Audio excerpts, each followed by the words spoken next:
ác nghĩaថ្ងៃនេះយើងមកធ្វើម្ហូបនេះមានសាច់ជ្រូក3ជាន់ម្ដុំនេះយើងមកចៀនសាច់ជ្រូក3ជាន់ចៀនស្រួយឬមួយក៏គេថា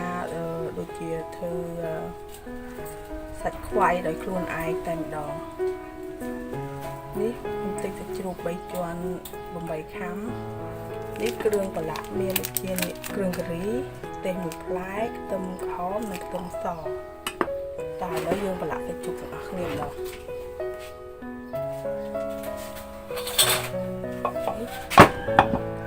ខ្ទឹមសយើងបុកឲ្យម៉ត់បុកឲ្យម៉ត់ជាមួយគ្នាតែម្ដង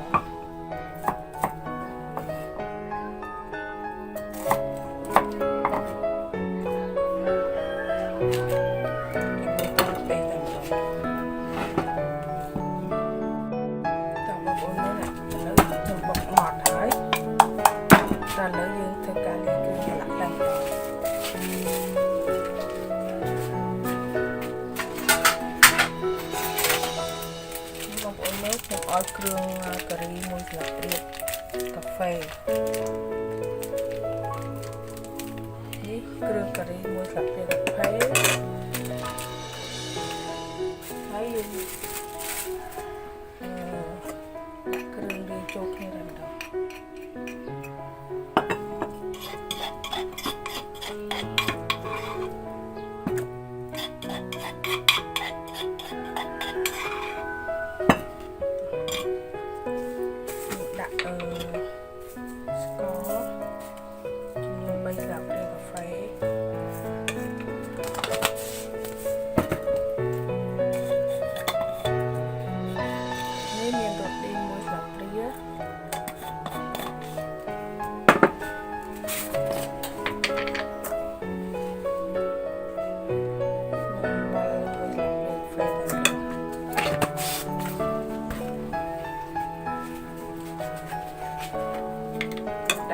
ប្រេងខ្យងថែមបន្តិច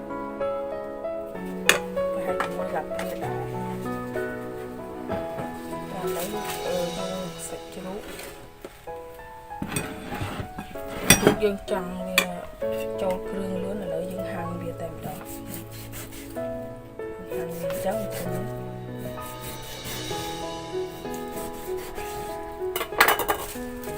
ៅការពាក់ត្រឹមដៃពីវល់គ្រឿងយើងមានម្ទេសហើយ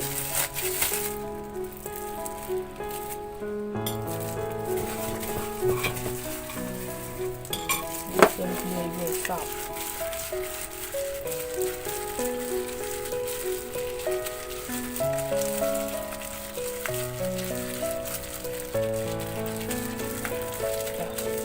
ហើយយើងប្រឡាក់វាតែម្ដងយើងប្រឡាក់តែខាងសាច់វាណាខាងស្បែកយើងអត់មានប៉ះពាល់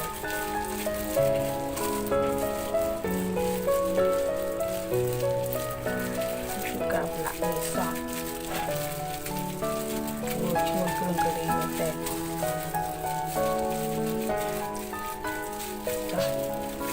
សាច់ជ្រូកខ្វៃ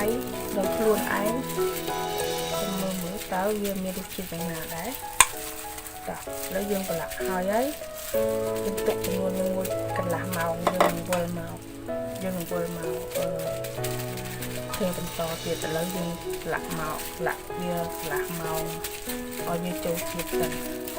យើងទុកវាកន្លះម៉ោងខ្ញុំនឹងឲ្យបងប្អូនបន្តទៀតថាទៅអ្វីតោះបងប្អូនមើលក្រោយកន្លះម៉ោងនេះឥឡូវសាច់ជ្រូកយើងបានចូលជាតិអីអញ្ចឹងឥឡូវយើងដាក់ចូលឆ្នាំងស្រស់វាតែម្ដងនេះបងប្អូនមើលដាក់កាប់នេះដាក់កាប់យើងស្រស់វាចំនួន10នាទី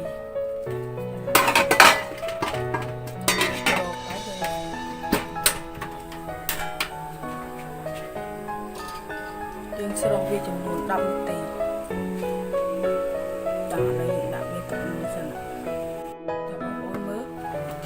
លដល់10នាទីយើងស្រង់ឡើងតែម្ដង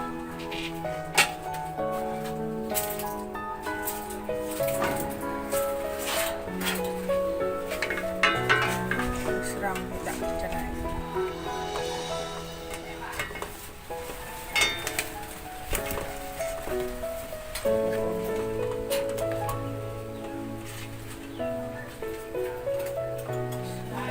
ច្រែងហើយយើងស្រង់វាមកហើយឥឡូវយើងយកសមចាក់វានេះយើងយកសមចាក់ស្បែកវាឲ្យសព្វយកសសមយកឈើចាក់ថ្មិញចាក់វាក៏បានយកស្អីស្រួយៗនិយាយរួមទៅចាក់ឲ្យតែភ្លុះស្បែកវាទៅ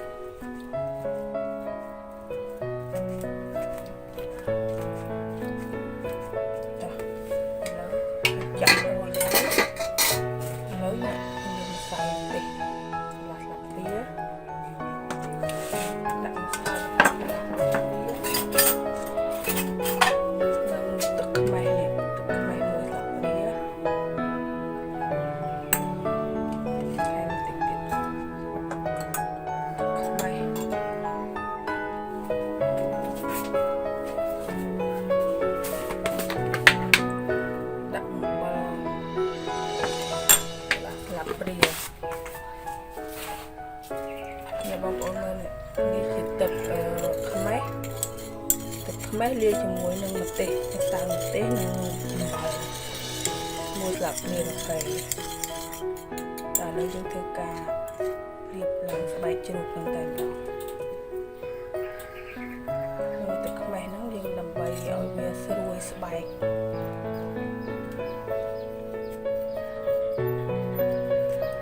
លាបហើយលាបវាឲ្យសព្វស្បែកហើយ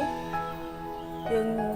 បងប្អូនអាចយកវាទៅដាក់ក្នុងទូទឹកកកបើសិនជាមានទូទឹកកកយើងដាក់ក្នុងទូទឹកកកហើយយើងកន្លះម៉ោង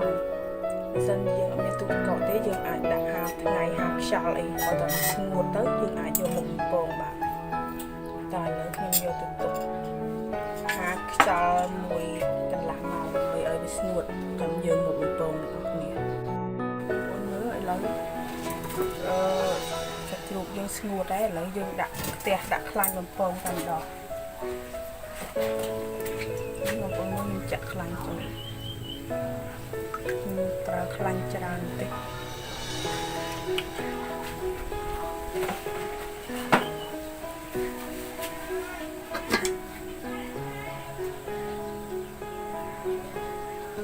ខ្ញុំខ្លាញ់ពុះខ្ញុំយើងដាក់ចូល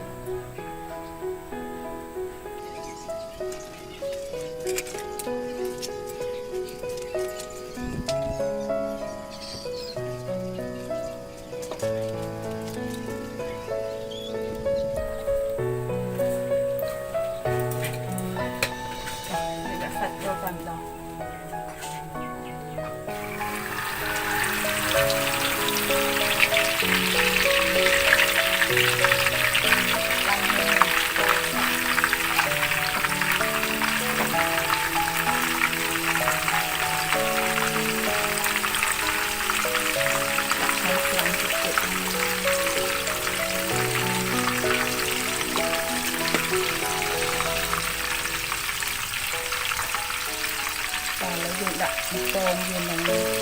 ចោលនឹងដើម្បីឲ្យវាស្រួយបងប្អូនមើលណាហើយយើងទឹកក្រៀមមកខាងហើយយើងមើលវានេះឥឡូវយើងប្រើវាមកខាងបែកវិញអាចបែកបងប្អូនយកមែនទេណាព្រោះវាអាចនឹងទុក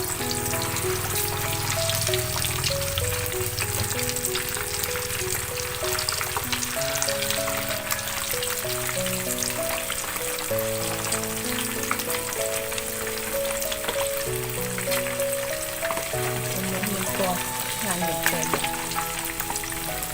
យើងបានទៅវាយនេះ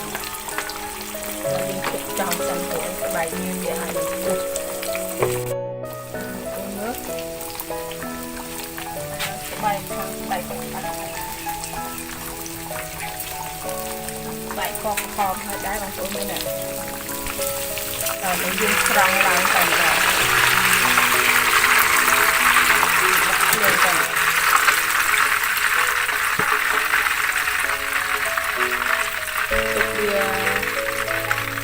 ដាក់វាឲ្យស្ងួត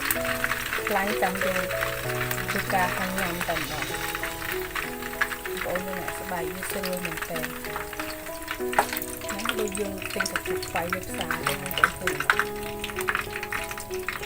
គ្រាន់តែយើងអាសាបន្តិចបានធ្វើបានញ៉ាំតែឥឡូវយើងទុកនេះឲ្យត្រជាក់សិនទៀតខ្ញុំនឹងកាប់ហើយយើងញ៉ាំតែហើយឥឡូវយើងទុកឲ្យត្រជាក់សិនទុកវាឲ្យត្រជាក់សិនបងប្អូនមើលហមល្អមែនទែនសក់តាំងម្ដងបងប្អូនមើលតែយើងឃើញចេះឲ្យវាស្រក់ខ្លាំងបងប្អូនមើលណែឥឡូវខ្ញុំបានកាប់ហើយហើយយើងញ៉ាំសាកមើលតែម្ដងក្នុងពេលខ្ញុំរងចាំសាច់ជ្រូកឆ្អិនខ្ញុំបានបុកទឹកត្រីកោះកុងហើយនេះមានសាឡាតត្រសក់ទៅប៉ោះយើងផ្ទាប់ជាមួយគ្នាតែឥឡូវយើងញ៉ាំម្ដុំមើលតើវាមានរសជាតិយ៉ាងម៉េច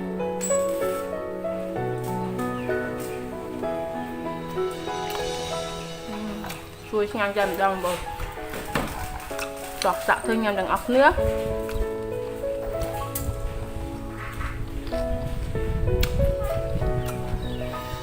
ោះអរគុណទាំងអស់គ្នា